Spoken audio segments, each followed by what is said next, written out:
I can hardly believe it.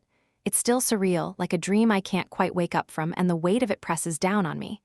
I'm Isabella Montrose, 28 years old and recently extremely rich, or at least richer than I ever imagined possible. But the journey to get here, well, that's a story I don't mind sharing. In fact, I've been carrying it around, waiting to tell someone. If you've ever felt the sting of betrayal, I'd love to hear your stories in the comments, so please share. You won't believe how my own family turned against me. It all started at my grandmother's funeral, a beautiful, sorrowful affair wrapped in pastel silk and perfumed with the scent of lilies. Janelle Montrose had been the matriarch of our family, a woman whose strength and influence echoed louder than her riches. I remember her telling me, "Never let anyone dim your light, Bella." Her spirit shone brightly in any room she was in, but on that day, we were gathered in the grand hall of the estate, desperately trying to hold on to peace in the midst of our grief. I sat toward the back, feeling detached as other family members whispered and exchanged glances. It was awkward and strained. My mother was at the forefront, displaying her impeccably sculpted facade. She had always been the one who went to great lengths to please everyone but me. When the time came for the will to be read, I was hoping for something significant. Just a little something that would validate the years I had sacrificed towards the family's business. A cosmetics empire built by Janelle herself, fought over like hungry wolves every holiday season. I could feel my heart racing as the lawyer, Mr. Simmons, stood up and adjusted his glasses, hesitating before he began. "We are here to honor the last will and testament of Janelle Montrose," he announced, with the kind of gravitas reserved for monumental moments. My pulse quickened as he read each name off the list. My mother received the primary share of the family business, my uncle was granted the artwork collection that adorned every room of the mansion, but when he reached my name, a lump formed in my throat. "To Isabella Montrose," he paused, and I was barely breathing, "the sum of $1. That was it. Just $1. The laughter that rippled through the room felt like shards of glass lodged in my throat. I looked around, my mother's face twisted in condescension, my cousin Tiffany smirking, and my Uncle Carl slapping his knee in delight.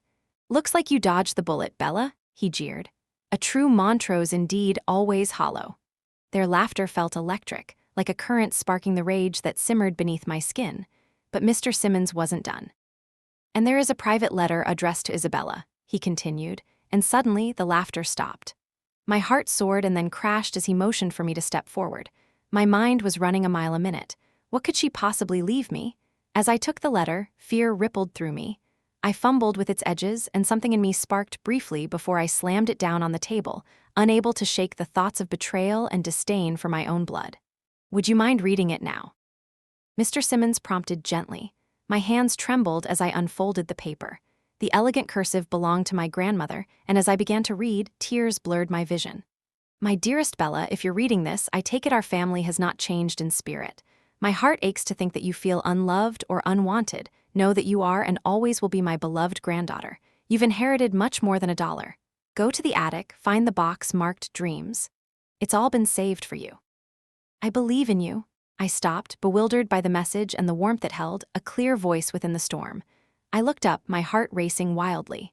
The scornful expressions of my family were mirrored in a different light. I felt my throat tighten, and I could almost hear my grandma's laughter enveloping me again. But my mother stood up, her eyes narrowing dangerously. "You can't be serious. She left you a box of dreams? She should have known better. Unacceptable. Enough."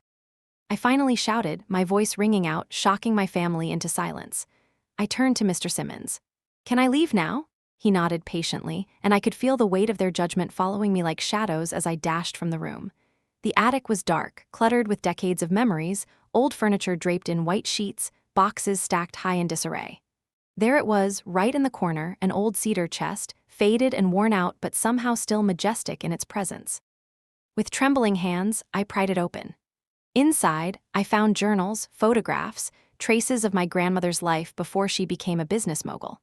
But at the very bottom, buried beneath layers of recollection, was something that nearly knocked the air from my lungs.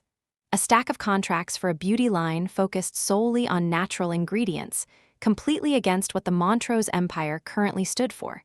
This was what she believed in. But it wasn't just that. Each contract bore my name as the sole proprietor. I was now the rightful owner of an entirely new venture, one that would grant me the power to break free from the projected expectations of my family legacy. I felt elated and sick all at once. A part of me wanted to rush back down, flaunt my new inheritance, and watch their expressions turn from disdain to disbelief. But another part of me sensed the storm that would follow. This decision would set off a chain of events and redefine my identity in ways I could hardly imagine.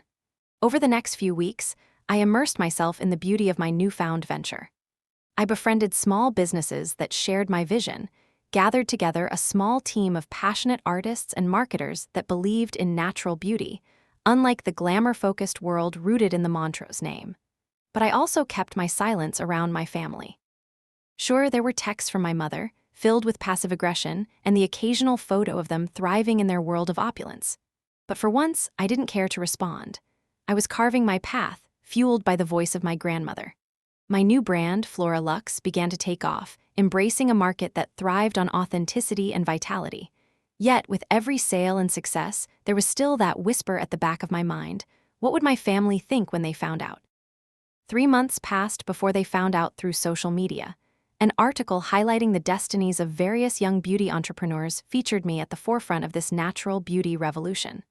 The article stirred the pot of jealousy and rage, and when I received a call from my mother that evening, I could hear the storm in her voice. "I can't believe this. How dare you betray the family like this? You think Grandmom would have wanted this. You've turned against everything we built." "Mom, this isn't betrayal. This is a rebirth," I replied, my voice steady. "I have every right to pursue my dreams. You rejected me, and now I'm building something that stands on values we've both believed in, values that were always dismissed in favor of profit." And then there was silence. For the first time, I noticed the weight of my voice. "I don't want to live within your shadows anymore. I want my own legacy," I added, feeling the power swell in my chest. "You'll regret this," she finally hissed, but I heard fear in her tone, not anger. The days turned into weeks as I continued to build Flora Luxe.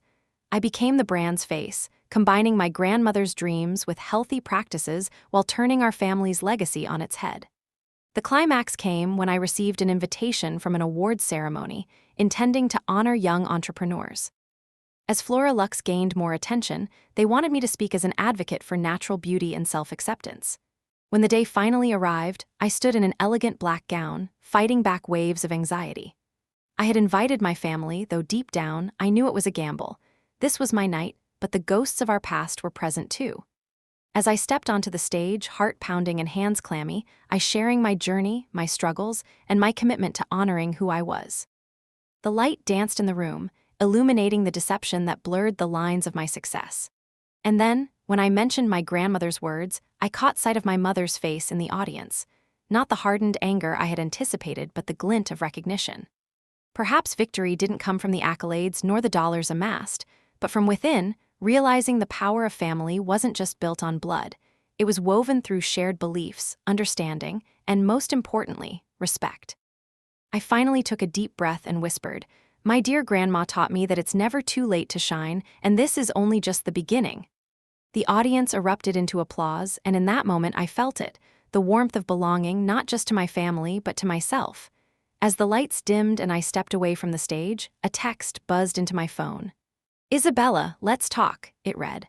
My mother's name lit the screen. My heart raced. Perhaps it was the link I'd longed for, a chance to explain all that I had learned. The dreams, the bond, the power of uplifting voices rather than silencing them. Perhaps, just perhaps, we could wind our way back to understanding together. In this journey, I realized that being newly rich isn't about the material wealth or the status it grants. It's about the freedom to write my narrative, no matter how unpredictable it is. So to anyone out there holding on to their truth, remember, your power lies in embracing who you are and the dreams that make you whole. And as I step into this new chapter of my life, I encourage you to celebrate your unique legacies too. Your voice matters, and sometimes, it's the only anchor in turbulent waters. Please share your stories and thoughts below, and let's keep the conversation going.